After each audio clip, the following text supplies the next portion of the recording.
Chers amis, nous voici au milieu de la Semaine Sainte, au seuil du Triduum Pascal, et nous avons dans le cœur le récit de la Passion que nous avons entendu dimanche dernier, lors du Dimanche des Rameaux.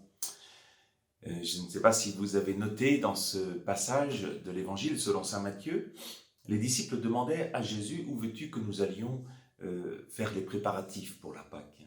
Et Jésus leur dit « Allez à la ville, chez un tel, et dites-lui que mon temps est proche et c'est chez toi que je veux célébrer la Pâque avec mes disciples. » Cette parole de l'évangile de dimanche dernier est assez étonnante tellement elle nous rejoint en ces circonstances inhabituelles cette année où chacun de nous est invité à célébrer la Pâque depuis sa maison, en communion bien sûr avec tous.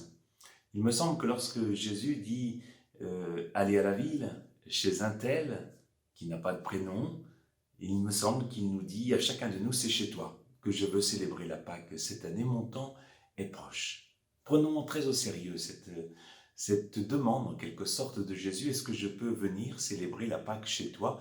Voici qu'il se tient à la porte et qu'il frappe.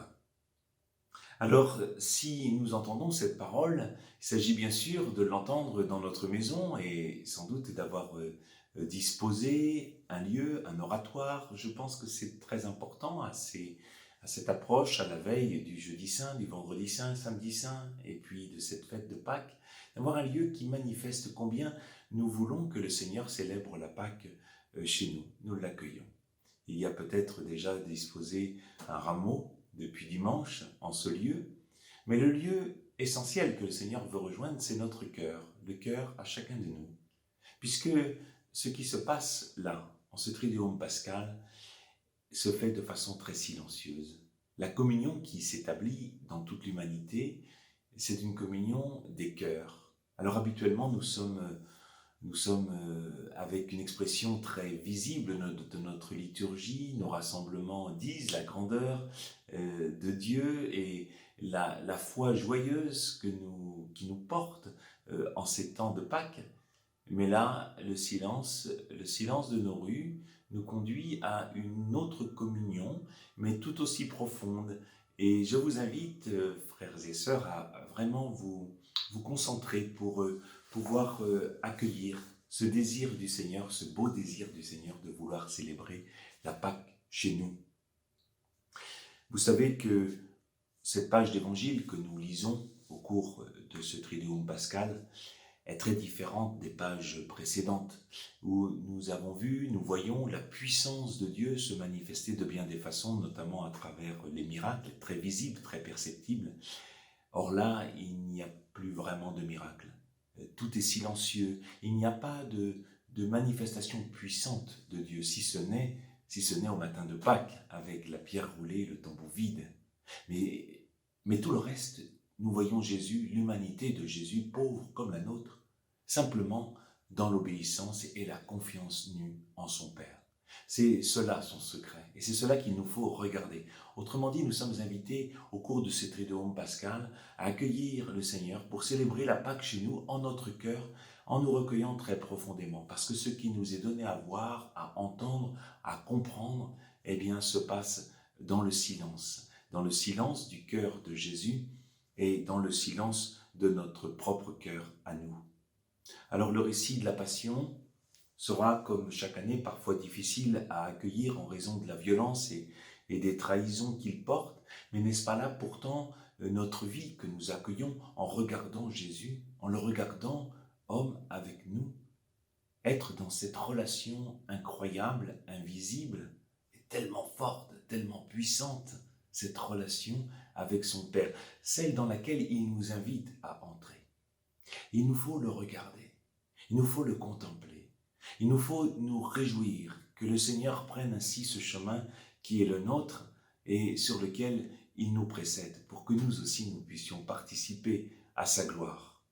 Dans la première lecture de ce mercredi saint, nous réécoutons aussi la lecture entendue le dimanche des Rameaux tirée du livre d'Isaïe et qui donne justement à contempler ceci simplement, cette disponibilité, cette docilité de Jésus à la parole de son Père. Nous y entendons chaque matin, il éveille mon oreille pour qu'en disciple j'écoute. c'est bien sûr la posture intérieure de Jésus lorsqu'il nous dit « Ma nourriture est de faire la volonté de mon Père ». C'est la posture intérieure de Jésus qu'il nous faut regarder, contempler. Mais c'est aussi la posture intérieure de Jésus qu'il nous faut regarder parce que nous sommes ses disciples et que nous voulons le suivre, que nous sommes appelés à le suivre, que le Seigneur nous demande de le suivre. Ce qu'il a fait, nous aussi nous sommes invités à le faire. Ce qu'il est, nous sommes invités à l'être par grâce, par don de Dieu.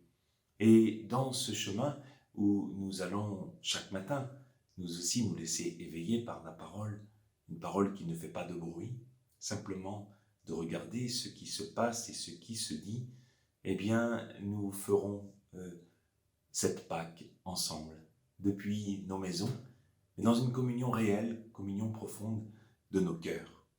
Dans ce chemin de croix que nous vivons ensemble à la suite de Jésus, nous nous accueillerons et nous nous encouragerons mutuellement.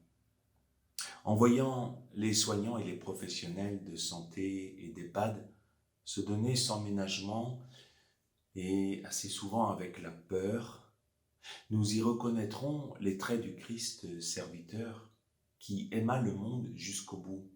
Les traits du Christ serviteur chez qui nous entendons aussi cette peur devant ce qui se présente. Et pourtant, avec cette confiance, cette assurance d'être là, à sa place en se donnant pour les autres. En nous désolant de la solitude dans laquelle beaucoup meurent en ce moment, ou bien luttent avec beaucoup de courage contre la maladie, nous reconnaîtrons les traits de Jésus qui se remet au Père sur la croix. Les traits de Jésus qui se remet avec pleine confiance au Père sur la croix.